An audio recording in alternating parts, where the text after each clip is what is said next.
Line-by-line explanation of the poem There's a Certain Slant of Light by Emily Dickinson.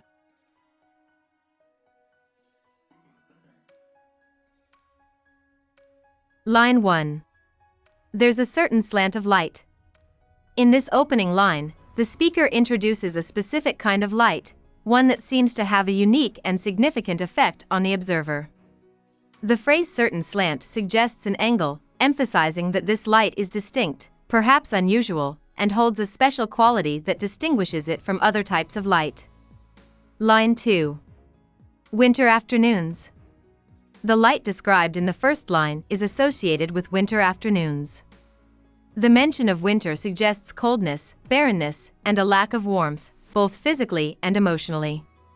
Winter afternoons are often low light, muted, and tinged with a sense of quiet or melancholy, adding to the mood set by the first line.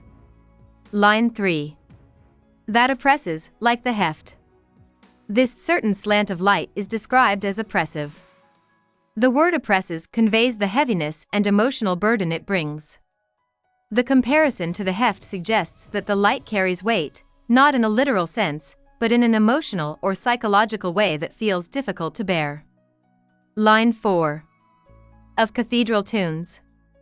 The speaker compares this oppressive light to the heft of cathedral tunes. Cathedral tunes, often solemn and grand, have a sacred and heavy atmosphere. This comparison implies that the emotional weight of the light is not just burdensome, but also carries a certain reverence, much like the music played in a cathedral. It evokes a sense of awe, yet it is also associated with sadness or solemnity. Line 5. Heavenly hurt it gives us. The light is described as inflicting heavenly hurt. The juxtaposition of heavenly with hurt suggests that the pain caused by this light is not earthly or mundane, but transcendent and spiritual. It feels profound and deeply emotional, as though it originates from a higher, almost divine source. Line 6. We can find no scar. Despite the pain caused by the light, there is no visible wound or scar. The hurt is not physical, it is emotional or psychological. This line emphasizes that the impact of this light is internal, a shift within the person that cannot be seen, but is felt. Line 7. But internal difference? The pain or hurt results in an internal difference. This suggests a subtle but significant change in the person affected, one that is not external but deep within. The person experiences a shift in their perspective, emotions, or understanding that alters them internally. Line 8. Where the meanings are. This internal change affects the way the person understands life or meaning. The phrase where the meanings are indicates that this internal difference shapes the person's deeper comprehension of the world, perhaps making them more attuned to the complexities of life, suffering, and existential questions. Line 9. None may teach it any. The experience of this heavenly hurt is something that cannot be taught to others. It is a personal and unique experience that cannot be conveyed through words or instruction. This suggests that such emotional or spiritual affliction is something that can only be understood through personal experience. Line 10. 'Tis the seal despair. The light, with its accompanying pain, is described as the seal of despair. Despair is presented as an affliction that marks the person, leaving an indelible impression. The use of seal implies something permanent, as though despair has branded the individual, making it an inescapable part of their emotional or spiritual state. Line 11. An imperial affliction. Despair is further described as imperial, suggesting that it is all-powerful, overwhelming, and commanding. The word imperial implies authority, as though despair rules over the individual with the force and grandeur of an empire. It is not something the person can control or escape. Line 12. Sent us of the air.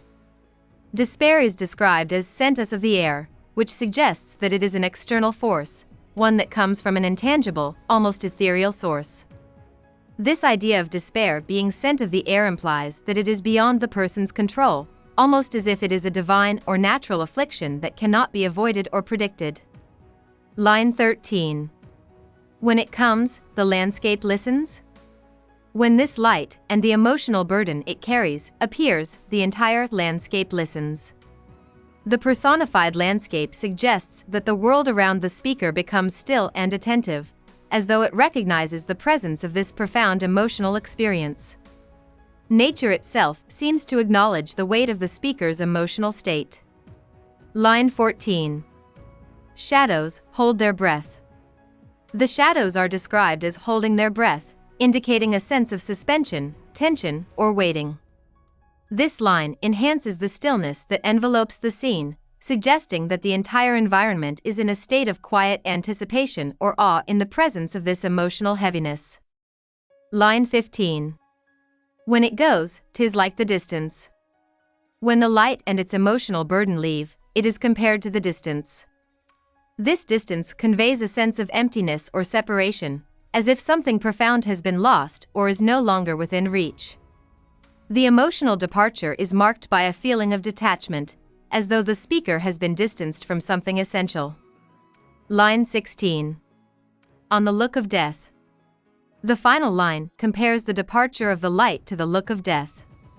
The phrase evokes the idea that the emotional effect of the light is so powerful and intense that its absence feels like the cold finality of death. The look of death implies an irreversible change, and the speaker conveys that the experience of this emotional burden is akin to confronting something deeply unsettling and final. Hope we summarized it fully and you liked it. Please hit the like button and subscribe to our channel so that we are motivated to create more videos.